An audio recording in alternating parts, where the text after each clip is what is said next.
Una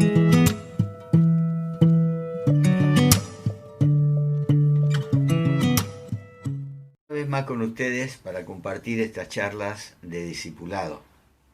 Y hoy quería tratar el tema del enojo. El enojo. Cuando no tratamos con el enojo se transformará en rencor. Y si ya es malo estar enojado, ¿cuánto más será el estar con rencor? El enojo es una manera de protestar por aquellas cosas que no son de nuestro agrado. Y el problema es que hay tantas cosas en este mundo en el que vivimos que no son de nuestro agrado, que si tuviéramos que enojarnos por cada una de ellas, entonces estaríamos viviendo en un estadio de continuo enojo. Pero esa, sabemos, no es la voluntad de Dios para nuestras vidas. Cada vez que hablamos de Jonás, pensamos en términos de aquel personaje de la Biblia que se enojó con Dios. Y Jonás es más que eso. Él nos representa a vos y a mí, cuando nos enojamos también, por distintas circunstancias que no son de nuestro agrado, y aún nos enojamos con Dios cuando Él no responde a nuestras oraciones o las cosas no vienen al tiempo en que nosotros la esperamos. Yo diría que nos enojamos por casi todas las causas, pero hay algunos ejemplos en las Escrituras que nos ayudarán a reconocer la causa de nuestro enojo. Por ejemplo, en Génesis encontramos que Faraón se enojó porque Dios le había cambiado el sistema. Había ordenado que ese pueblo que había sido esclavo, que le servía, esa mano de obra barata que tenía, ahora tenía que ser liberada. Y como él no se adaptó, el proceso le costó numerosas plagas. En el segundo libro de Reyes, capítulo 5, encontramos el enojo de Naamán, aquel general del ejército, que se enojó porque Dios no obró como él pensaba que tenía que obrar. ¿Cuántos hoy quieren que Dios encaje con sus formas de pensar y con sus formas de hacer? Pero mis hermanos, Dios está por encima de nuestros pensamientos y de nuestros propósitos. Encontramos en los tiempos de Jesús el enojo de los fariseos. Cualquier cosa o dijera Jesús le molestaba y se enojaban. El enojo de los fariseos esencialmente no era por ignorancia, era por maldad. Pero volvamos al enojo de Jonás. Jonás se enojó con Dios porque trató con misericordia a la gente de Nínive. Allí en el capítulo 3 de Jonás, versículo 10, leemos: al ver Dios lo que hicieron, es decir, que se habían convertido de su mal camino, cambió de parecer y no llevó a cabo la destrucción que les había anunciado. El mensaje que al final llevó Jonás hizo que el pueblo, el rey, se arrepintiera y Dios los perdonara. Y en el capítulo 4, versículos 1 a 3 leemos: pero esto, o sea que Dios haya perdonado a Nínive, esto disgustó mucho a Jonás y lo hizo enfurecerse. Así que oró al Señor de esta manera: oh Señor, ¿no era esto lo que yo decía cuando todavía estaba en mi tierra? Por eso me anticipé a huir de Tarsis, pues bien sabía que tú eres un Dios bondadoso y compasivo, lento para la ira y lleno de amor, que cambias de parecer y no destruyes. Presta atención a lo que dice el versículo 3 de este capítulo 4 de Jonás. Así que ahora, Señor, te suplico que me quites la vida. Prefiero morir que seguir viviendo. Esto fue suficiente para que Jonás se entristeciera, para que le cambiara el semblante y aún deseara su muerte.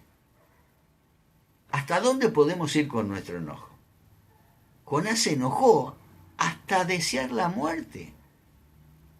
¿Y qué significa esto? Simple y sencillamente significa que me llevaré el enojo hasta la tumba. Y yo conozco personas que han vivido enojados toda su vida y se han llevado el enojo hasta la tumba. Personas que se levantaban de la cama enojados y se acostaban enojados y vivían durante todo el día enojadas. Nada les venía bien. ¿Acaso no puedo enojarme?, preguntará alguno. Claro que podés. De hecho, hasta Dios lo hace. Lo que no podés hacer es permitir que el enojo te controle, te domine. Dice allí en Proverbios 14:17, el iracundo comete locura. Si vos permitís que el enojo te domine, te enviará en la dirección equivocada de tu vida. El iracundo comete locuras. Dice, pero el prudente sabe aguantar. Jonás pidió la muerte, cuando un momento atrás había pedido la vida para que el Señor lo rescatara del vientre del gran pez que lo había tragado. Por eso que el enojo nos puede llevar a nosotros también a hacer o a decir miles de cosas de las cuales después debemos arrepentirnos. Muchos incluso tienen el hábito de enojarse. Y vos no sabés cómo tratar a esas personas porque se pueden enojar por cualquier cosa que digas o hagas. A veces el enojo se perpetúa porque la gente no sabe exactamente la causa que los motivó. Por eso, si estás enojado, decí exactamente qué es lo que te molestó. ¿Hasta cuándo vas a seguir enojado? ¿Cuánto será suficiente que dure tu enojo? ¿Cuándo vas a decidir aceptar las decisiones y las diferencias de las otras personas? No hagas responsables a los demás de tus desdichas, porque cada cual es responsable de su propia vida. El enojo nos cambia el semblante. Hay personas que tienen huellas marcadas en su rostro de vivir enojadas, cicatrices. El enojo casi no puede disimularse. Cambia dramáticamente la conducta. El enojo además destruye cualquier cosa, pero sobre todo destruye las relaciones. Separa amigos, enfría matrimonios, distancia a los hermanos, a los padres con los hijos, aún los hermanos de la iglesia. Por el enojo se separan. Cuando no nos apartamos del enojo, nos estamos alejando del propósito que Dios tiene para nuestras vidas. Es como si todo lo que esperábamos de la vida se detuviera y nunca llegara. Por eso cuando no tratamos con el enojo trata con nosotros y nos implanta el rencor y la amargura. El enojo, como un generador de pecados, hace que tomemos el rumbo equivocado, que nos apartemos de la voluntad de Dios. Por eso Pablo, escribiendo a los Efesios en el capítulo 4, versículo 26, dice, si se enojan, no pequen. No permitan que el enojo les dure hasta la puesta del sol. Por eso debemos determinar quitar el enojo de nuestro corazón antes que sea demasiado tarde. Eclesiastés 11, 9 y 10 tiene palabras de consejo para los adolescentes y para los jóvenes, pero también los podemos tomar nosotros que ya hemos dejado de ser adolescentes y jóvenes. Dice así, Eclesiastés 11, 9, 10. Alégrate, joven, en tu juventud. Deja que tu corazón disfrute de la adolescencia. Sigue los impulsos de tu corazón y responde al estímulo de tus ojos, pero toma en cuenta que Dios te juzgará por todo esto. Y agrega en el versículo 10, aleja de tu corazón el enojo y echa fuera de tu ser la maldad. Aleja de tu corazón el enojo, quita de tu corazón el enojo. Significa esto que podemos quitarlo. Algunos dicen, yo no puedo con mi carácter, yo no puedo cambiar, no puedo manejarlo. Pero la verdad es que sí podemos porque tenemos al Espíritu Santo para ayudarnos. Allí en Efesios 4:29 Pablo escribe, eviten toda conversación obscena. Por el contrario, que sus palabras contribuyan a la necesaria edificación y sean de bendición para quienes escuchan. No agravien al Espíritu Santo con el cual fueron sellados hasta el día de la redención. Abandonen toda amargura, ira, enojo, gritos y calumnias y toda forma de malicia. Si nos pide que lo abandonemos, quiere decir que se puede dejar. Y agrega en el versículo 32, más bien, sean bondadosos y compasivos unos con otros y perdónense mutuamente, así como Dios los perdonó a ustedes. Y cuando le escribe a Timoteo allí en su segunda carta, capítulo 1, versículo 7, dice, pues Dios no nos ha dado un espíritu de timidez, sino de poder, de amor y de dominio propio. Quiere decir que podemos, con la ayuda del Espíritu Santo, salir del enojo cuando el enojo viene en nuestra vida. Dios nos dio las herramientas y el poder necesario para despojarnos de todo aquello que está fuera de su voluntad. Por eso debemos obedecer a Dios sin importar las causas que motiven nuestro enojo. Porque no es la voluntad de Dios que pequemos o que permanezcamos en esa actitud. Podemos ver que Jonás llegó a esa situación porque eligió huir de la presencia de Dios. En vez de ir para Nínive, fue para Tarsis. Huyó de la presencia de Dios. No huyas de la presencia de Dios. Enfrenta la situación y no permitas que el enojo te domine. El enojo perdura en las personas que eligen eludir la voluntad de Dios. Y nos hace cristianos, nos diferencia de la gente que no lo son, que vivimos en obediencia a nuestro Dios. Vivimos para agradarlo en todas las cosas.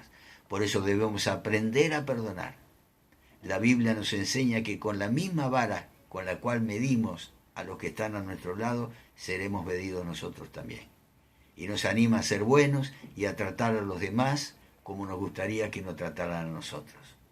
Aprendamos entonces a contentarnos cualquiera sea su situación, como Pablo escribe en Filipenses 4, 12, 13. Sé lo que es vivir en la pobreza y lo que es vivir en la abundancia. He aprendido a vivir en todas y cada una de las circunstancias, tanto a quedar saciado como a pasar hambre, a tener de sobra como a sufrir escasez. Todo lo puedo en Cristo que me fortalece. Por eso, mis hermanos, el enojo es una realidad de nuestra naturaleza humana. Nuestro mundo no es perfecto, como tampoco nosotros somos perfectos. Muchas veces las cosas no se harán a nuestra manera. Cada persona piensa y actúa de manera en la que muchas veces no estaremos de acuerdo. Sufriremos los errores de otros y otras veces otros sufrirán nuestros errores. Y todo esto forma parte de la vida. Y nosotros no lo podemos cambiar. Barremos diferentes, comemos diferentes, dormimos diferentes, cantamos diferentes, trabajamos diferentes, nos cansamos diferentes, aceptemos a los que son diferentes. Si podemos cambiar la forma en que las cosas nos impactan, hallaremos victoria. Debemos ser más propensos a comprender que a ser intolerantes. Debemos ser más propensos a ser humildes que a ser orgullosos. Debemos saber valorar los criterios ajenos, aunque no nos guste. Por eso, mi hermano, mi hermana, si estás enojado, si estás enojada con alguien, trata ese tema. Decirle exactamente qué es lo que te molesta. Porque de no hacerlo a tiempo, la relación cambiará. Se irá perdiendo poco a poco. Eso que los atraía ya no será la misma y terminarán separándose. Por eso, controla tu enojo y aprende también a pedir perdón. Y como dice la palabra de Dios, el Dios de paz estará con nosotros. Yo deseo que puedas hacerlo, que le pidas al Espíritu Santo ayuda para poder dejar el enojo. Y si en este momento estás enojado con alguien, con alguna persona, haz las paces y no permitas que el enojo te domine y te lleve a que estés fuera de la voluntad de Dios. Dios te bendice y mañana, si Él lo permite, trataremos otro tema de interés.